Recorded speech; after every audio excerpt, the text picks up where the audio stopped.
Excelente día para todos. Soy el doctor Pérez Vargas Gabriel, residente de primer año en urgencias del Instituto Mexicano del Seguro Social.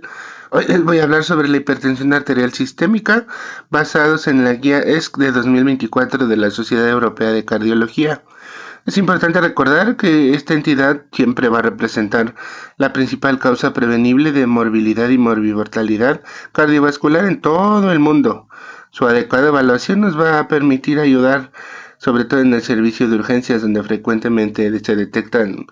cifras elevadas de la presión, muchas veces sin diagnóstico, a prevenir este tipo de situaciones en los pacientes.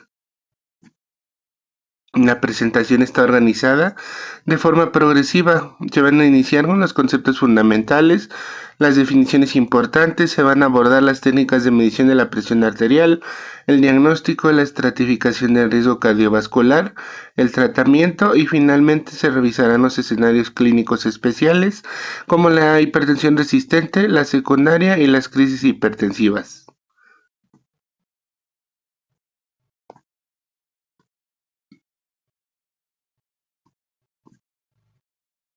En cuanto a las definiciones importantes, debemos recordar que la presión arterial sistólica representa la presión máxima durante la contracción del ventrículo izquierdo, mientras que la diastólica corresponde al llenado pasivo del corazón. La diferencia de presiones entre brazos va a ser de más de 10 milímetros de mercurio, lo cual debe de hacernos pensar en una enfermedad arterial periférica si este fuera superado. Además, algunas entidades como la hipertensión de la bata blanca y la hipertensión enmascarada que van a alterar la precisión diagnóstica si solo nos basáramos en lo que viéramos en esa consulta. Es relevante también detectar la definición de hipotensión ortostática, la cual es definida como una caída de igual o más de 20 milímetros de mercurio en la presión sistólica o igual o más de 10 milímetros de mercurio en la presión diastólica al ponerse de pie, muy frecuente y muy común en adultos mayores o pacientes con disautonomía.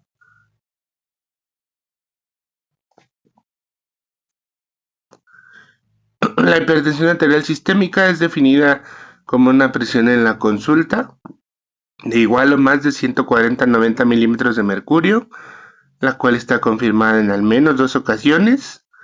y alternativamente se puede diagnosticar si se detectan cifras elevadas en la automedición en el hogar o AMPA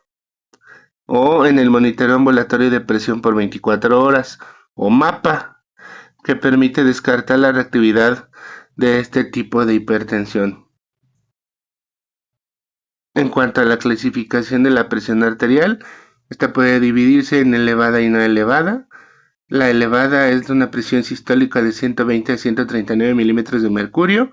o una diastólica de 70 a 89 milímetros de mercurio en la consulta. La no elevada es una sistólica de menos de 120 milímetros de mercurio o una diastólica menor de 70 milímetros de mercurio. Esa es la clasificación de la presión arterial que nos permite dividirla en 3, como está presentado aquí en esta diapositiva. También está en relación con la presión ambulatoria y la medición o la automedición en casa para valorar cuál es la clasificación como tal de este tipo de presiones elevadas e hipertensión arterial. Los factores asociados a la definición de hipertensión arterial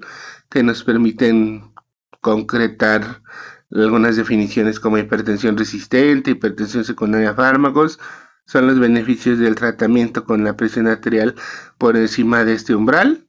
Los adultos con presión arterial por encima del umbral que tienen un aumento del riesgo de enfermedad cardiovascular y enfermedad cerebrovascular. Ahí discúlpenme, me faltó enfermedad cardiovascular. Y la definición de la enfermedad como tal nos puede ayudar a sacar definiciones nuevas o de las basadas en la guía ESC de 2024. En cuanto a la fisiopatología de la hipertensión, esta es una entidad muy multifactorial.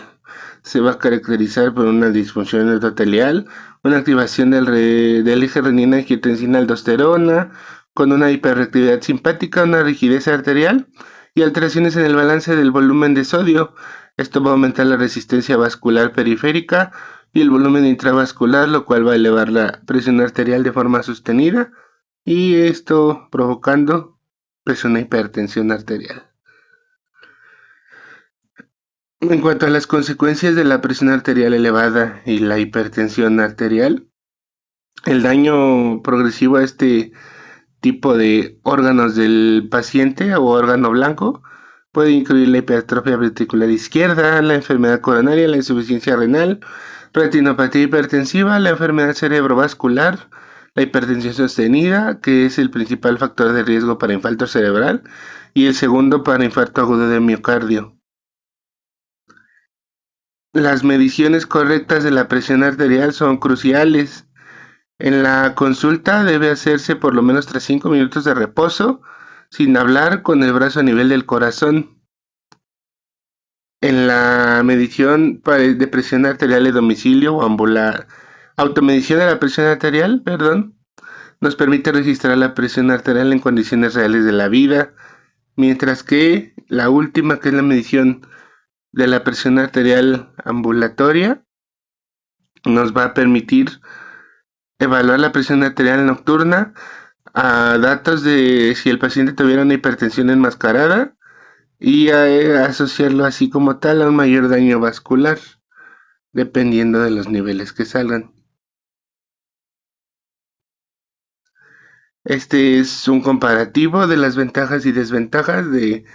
la toma de la presión arterial en la consulta, en el hogar y la ambulatoria.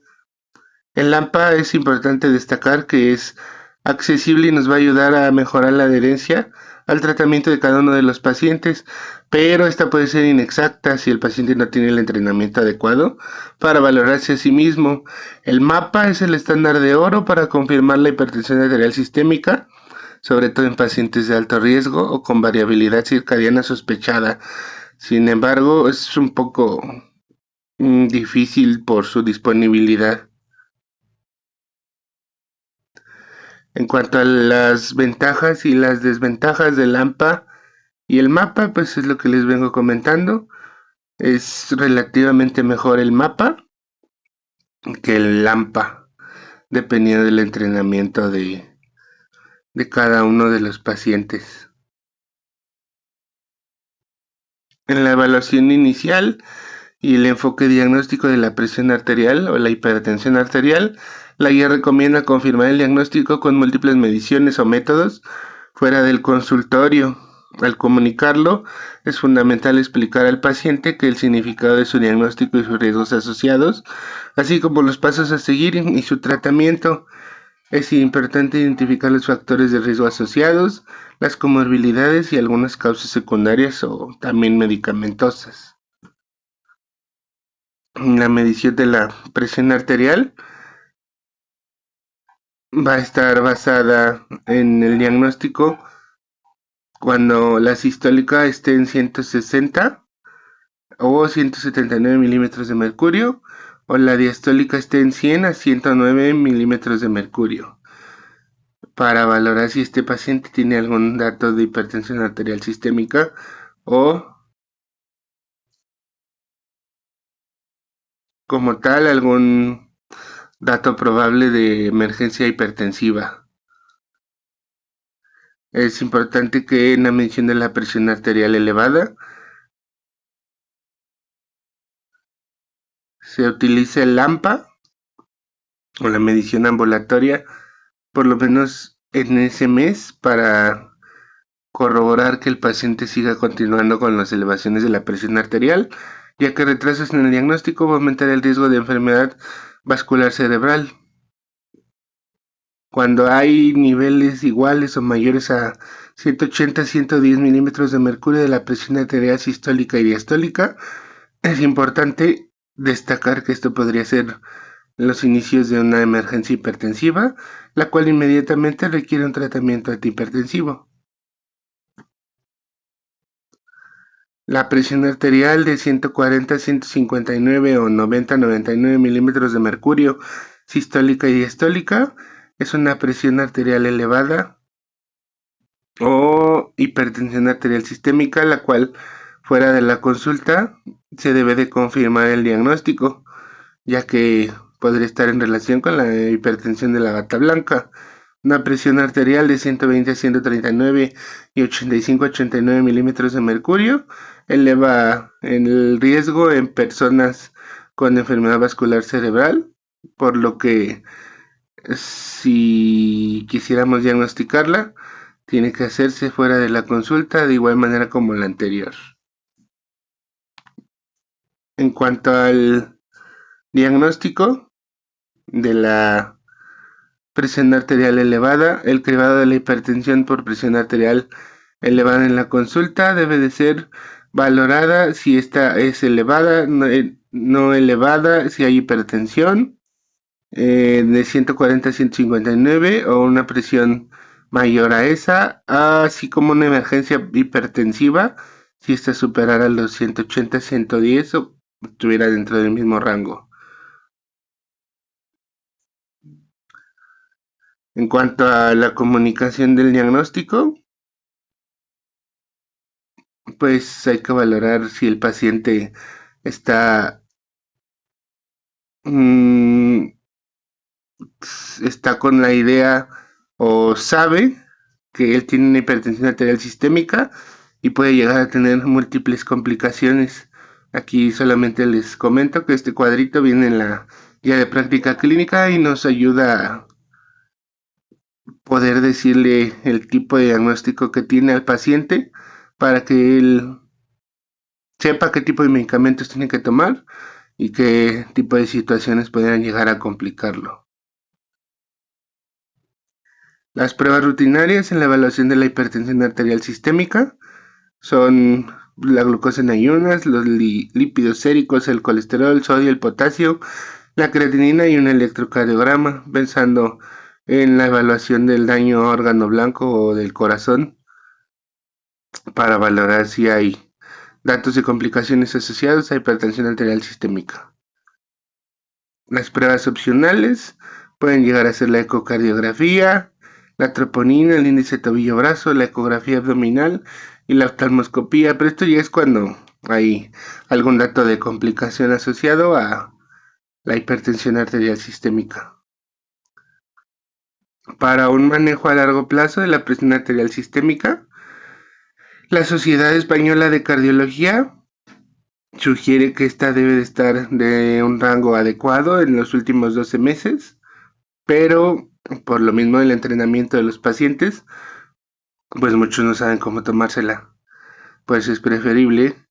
que se utilice una monitorización ambulatoria o mapa. Sin embargo, pues los pacientes no tienen la tendencia a valorar bien esto porque pues es difícil para ellos. Esto nos permitiría incluso clasificar una hipertensión arterial nocturna o una hipotensión sintomática, pero pues es difícil continuar a ayudar con los pacientes con esto. La predicción del riesgo de enfermedad o los datos que pudieran ayudarnos a saber los tipos de complicaciones que puede tener la hipertensión arterial sistémica están relacionados con el corazón, el riñón, algún daño arterial, la diabetes mellitus y la hipercolesterolemia familiar. Toda la hipertensión arterial sistémica como tal en relación a este tipo de enfermedades pudiera complicar más al paciente o provocarlas inicialmente como tal. Por eso es importante el diagnóstico de la hipertensión arterial adecuado basado en las situaciones individuales de cada uno de los pacientes. Los modificadores de riesgo cardíaco, estos pueden ser en base al sexo o los compartidos, como la diabetes gestacional, la hipertensión gestacional, preeclampsia o el parto prematuro, o los abortos recurrentes en mujeres y en hombres, pues los antecedentes previos y la privación socioeconómica, las enfermedades autoinmunes inflamatorias, las enfermedades mentales, el VIH y las etnias de alto riesgo, junto con las mujeres, pueden ser modificadores de riesgo compartidos de la hipertensión arterial sistémica. La estratificación de riesgo de enfermedad cardiovascular nos permite valorar que los pacientes con presión arterial elevada, sobre todo en la consulta, y estando entre 120 y 139 de la sistólica y 70-89 de la diastólica, nos pueden complicar o asociar a complicaciones de los pacientes que podrían llegar a provocar alguna mortalidad, como los datos de un EBC establecido, una enfermedad renal crónica moderada, el daño a órgano mediado por hipertensión o DOMS, la diabetes mellitus o la hipercolesterolemia familiar. Se debe de valorar el cálculo del score 2 o el score 2OP de la clase 1, que puede ser un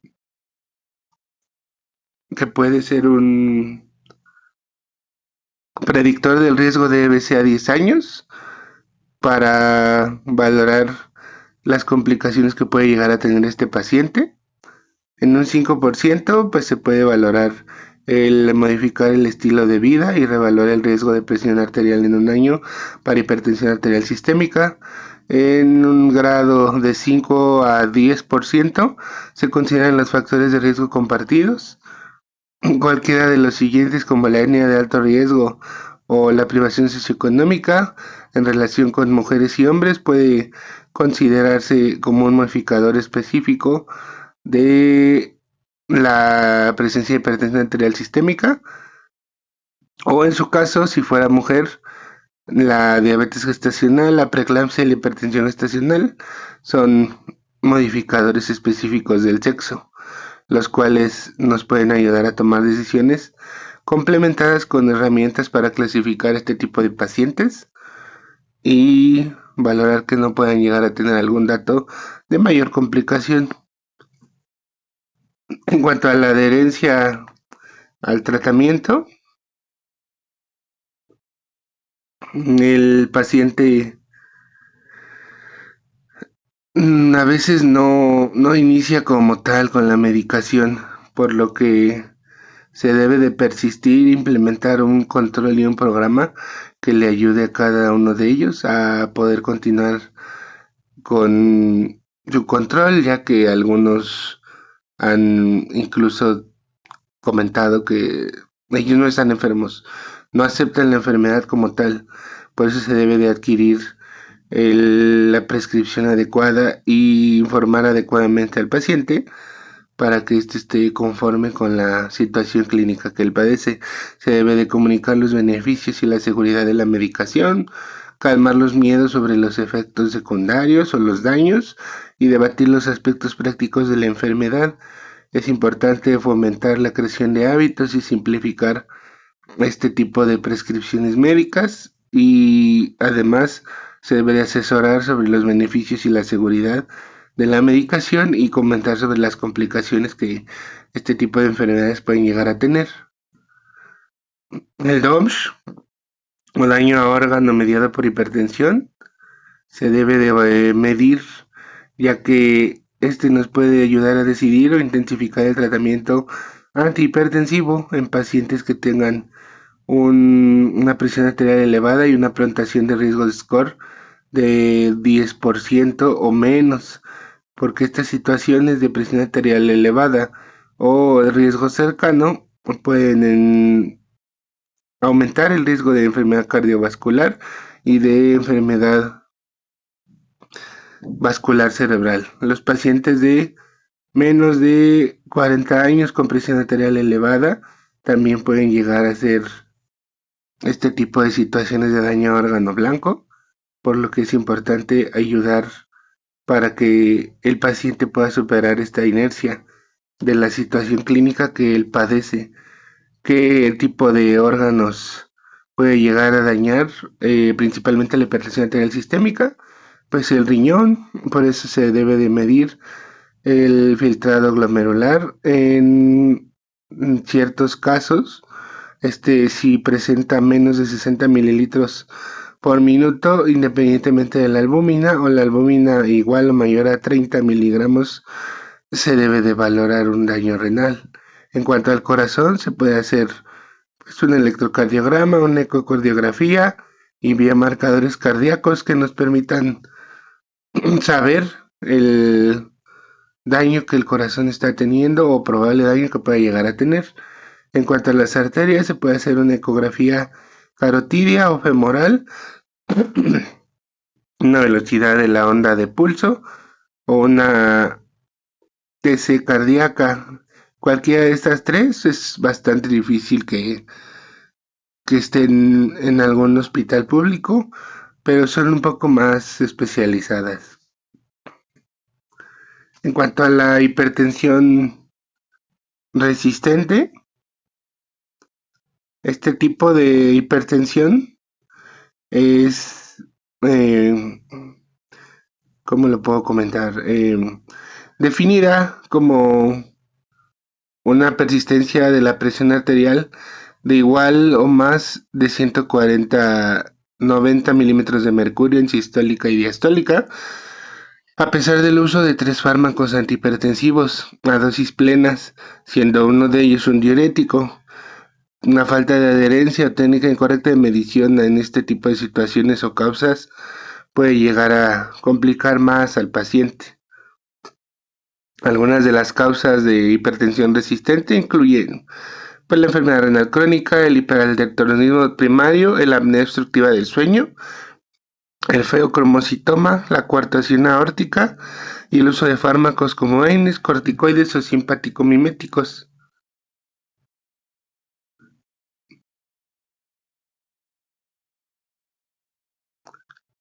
Es lo que les comentaba, cada una de las probables causas de hipertensión resistente se puede relacionar con el hiperaldosteronismo primario, la apnea obstructiva y el feocromocitoma. Hay una situación que es reportada por la guía como hipertensión secundaria, que en relación a otro tipo de enfermedades puede estar también activa, como cuáles, pues el aldoteronismo primario, la hipertensión no vascular, la enfermedad renal parenquimatosa, el síndrome de Cushing, la coartación de aorta. Son algunas de las situaciones que les digo que pueden llegar a ser causantes de esta llamada hipertensión secundaria, diferente de la hipertensión resistente, que es la que requiere más de 3 antihipertensivos. Esto es lo que les comentaba, el aldoteronismo primario, la hipertensión renovascular, también como causa asociada a hipertensión secundaria, la apnea obstructiva del sueño. Y en cuanto a la prevención y el tratamiento de la presión arterial elevada y la hipertensión, este incluye cambios en el estilo de vida, en alguna dieta, la restricción de sal a menos de 5 gramos por día, una actividad física regular, evitar el tabaco y el alcohol para además continuar con un tratamiento farmacológico adecuado según el nivel de riesgo cardiovascular, no solo con cifras tensionales normales, sino también con cifras tensionales cerca del rango de hipertensión o presión arterial elevada. Eso nos va a permitir pues, reducir el riesgo de enfermedad vascular cerebral y enfermedad cardiovascular, así como la mejora de la calidad de vida y evitar las muertes prematuras de pacientes que sean demasiado jóvenes. En cuanto al tratamiento de la hipertensión arterial resistente, los grupos de la primera línea se pueden incluir el IECA o el ARA2 y los calcioantagonistas como los dihidropiridínicos o los diuréticos tiazídicos o similares. La guía es como tal, recomienda el inicio con una combinación dual o en pacientes con presión arterial de la metaenzima de 120-80 se puede considerar una combinación triple desde el inicio. Las combinaciones fijas mejoran la adherencia a este tipo de tratamiento y sobre todo a la hipertensión arterial resistente. Se puede usar también si la presión arterial sigue no controlada, un control más adecuado para valoración quirúrgica como la denervación renal, pero no nos vamos a meter tanto en eso. En cuanto al tratamiento no farmacológico, Pues es importante el ejercicio aeróbico, el aumento de la actividad física, el estilo de vida sedentario que no se debe de hacer, el ejercicio de resistencia isométrico o los ejercicios de resistencia dinámicos para reducción de la presión arterial y reducción del riesgo de enfermedad cardiovascular. Es importante aumentar el consumo de potasio, la actividad física y la optimización del peso y la dieta. Reducir el consumo de sal, reducir el consumo de alcohol y no fumar. En cuanto al tratamiento farmacológico de la hipertensión arterial sistémica, no como tal de la resistente, se debe de hacer un tratamiento combinado a dosis bajas, como los inhibidores de la ECA o ARA, un beta bloqueador, un diurético, para controlar tras 1 o 3 meses, preferiblemente, la hipertensión arterial y evaluar con el mapa, si es posible, para posteriormente dar un seguimiento al menos por un año, una vez al año, y valorar si no hay algún daño órgano mediado por hipertensión. En cuanto al tratamiento combinado triple, se puede usar a dosis bajas con inhibidores de la ECA o ARA si el paciente no tiene control. Se puede también añadir un diurético si esta está controlada tras 1 a 3 meses, tras la evaluación principalmente mensual. Se debe dar un seguimiento por un año, por lo menos, o una vez al año. La dosis máxima tolerada del tratamiento combinado triple, como los inhibidores de la ECA y los ARA, o los diuréticos también asociados. De igual manera, si está controlado, una vez al mes con las evaluaciones se puede dar el seguimiento al menos una vez al año. La hipertensión aparentemente resistente se debe de valorar en una consulta especializada y se debe de comprobar la adherencia del tratamiento de cada uno de los pacientes, además de que se puede añadir espironolactona. En cualquiera de estos pasos es importante que se deba de añadir algún beta bloqueador, si este está justificado, como en algún paciente que hubiera tenido angina o que hubiera tenido un antecedente de infarto de miocardio, una insuficiencia cardíaca sistólica o un control del ritmo cardíaco. En cuanto al algoritmo del manejo de la hipertensión arterial, pues debe de valorarse en la atención centrada en el paciente. Si esta presión arterial no es elevada en la consulta, se debe de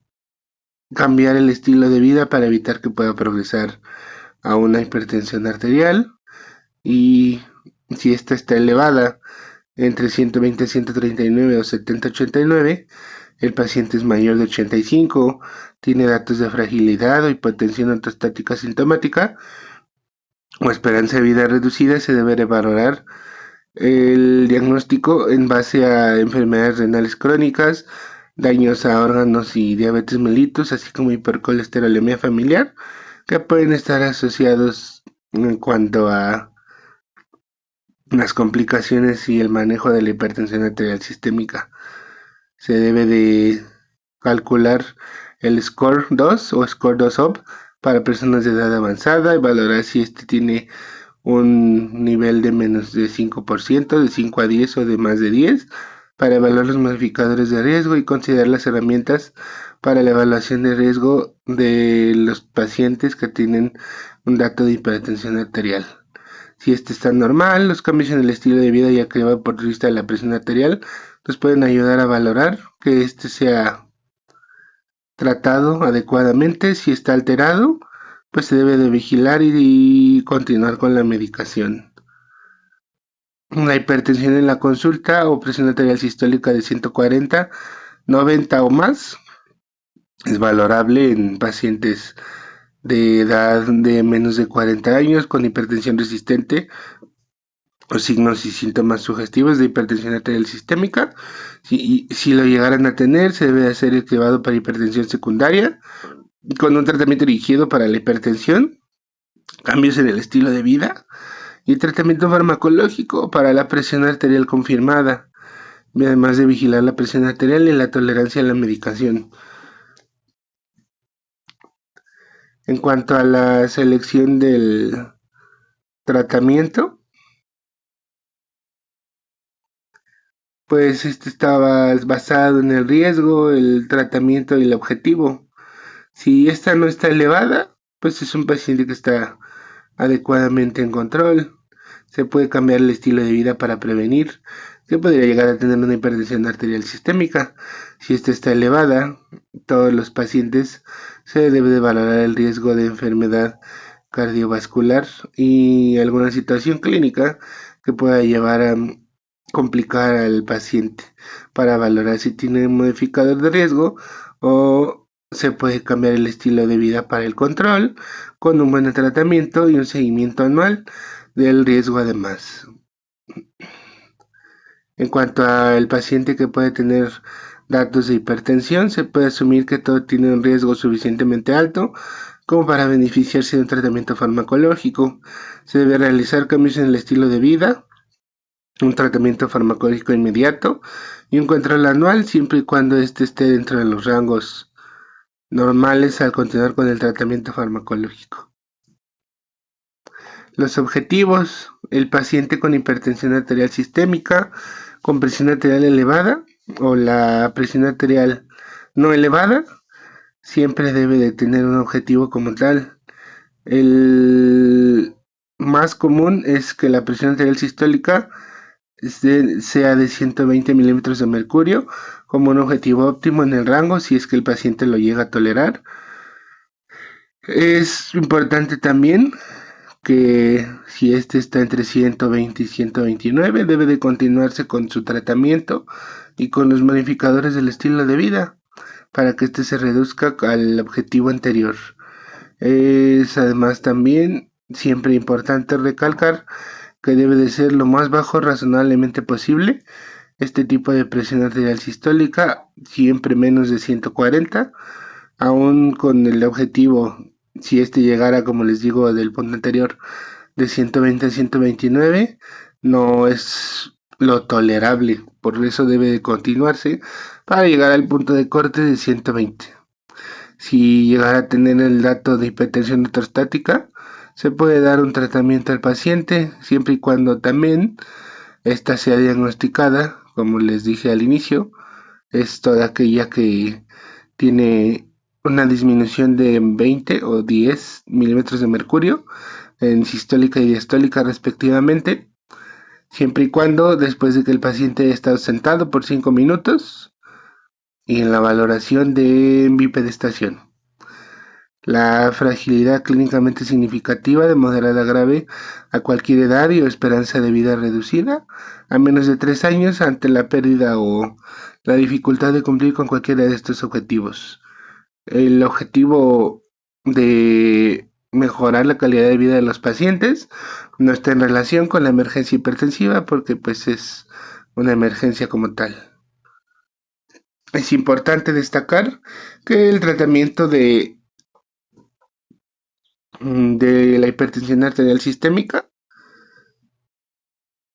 está en relación con su control adecuado,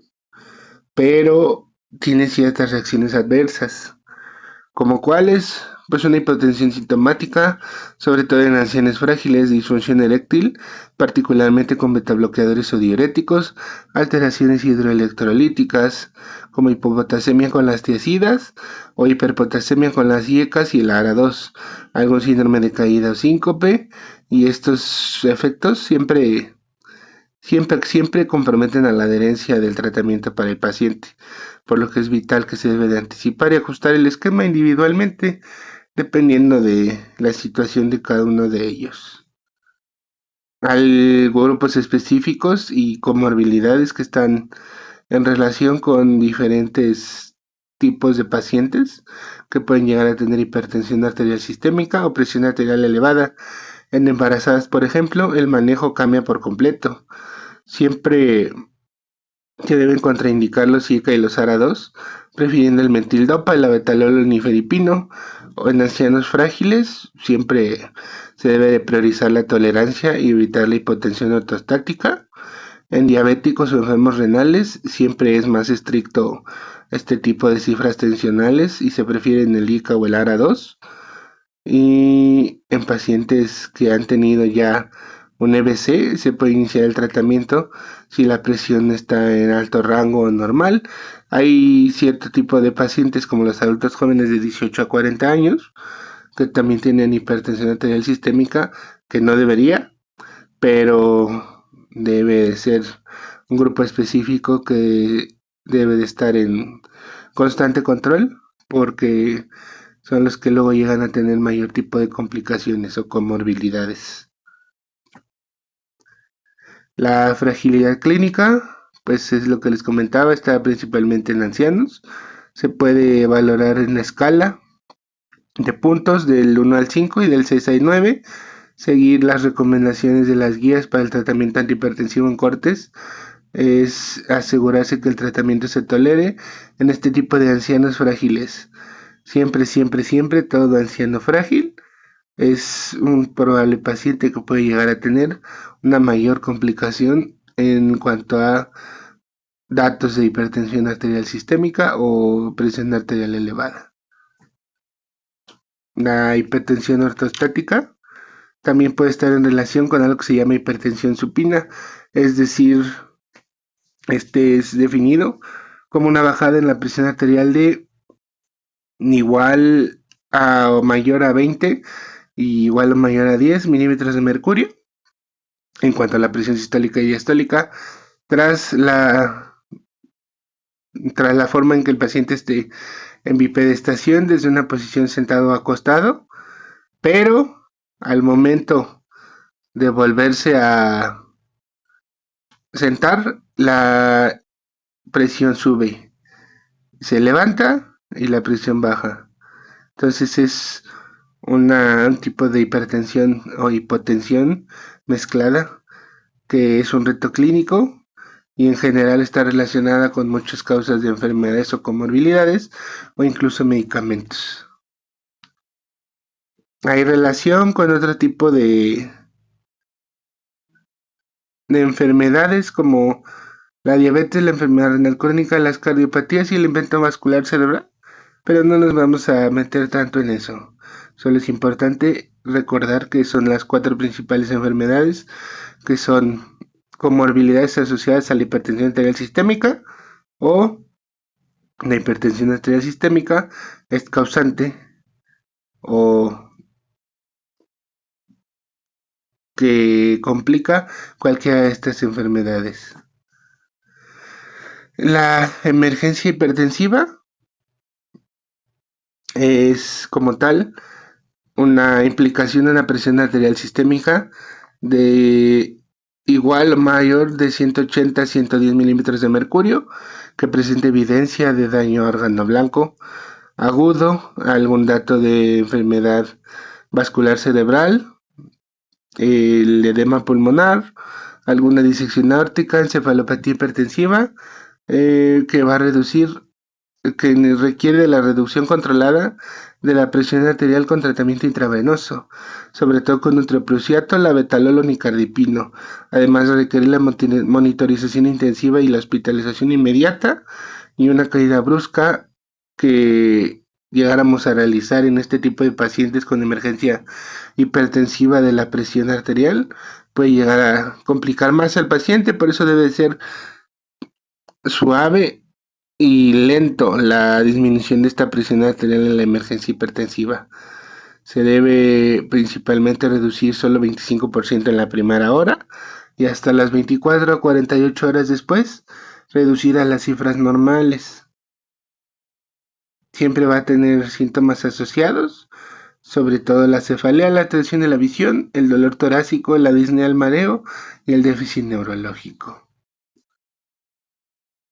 La urgencia hipertensiva se caracteriza por cifras de presión arterial muy elevadas, usualmente más de 180 a 110 o igual, pero no hay evidencia de daño agudo. Se maneja de forma ambulatoria con un ajuste de inicio de tratamiento oral y no se recomienda el uso de antihipertensivos sublinguales, porque de igual manera esto puede provocar una hipotensión brusca. Por eso, pues no requieren como tal un ingreso hospitalario.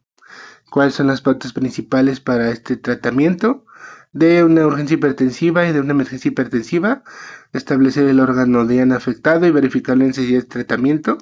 verificar las causas del aumento de la presión y buscar si no hay algo que interfiera con el tratamiento, y una reducción segura de la presión arterial, no bruscamente, para evitar las complicaciones.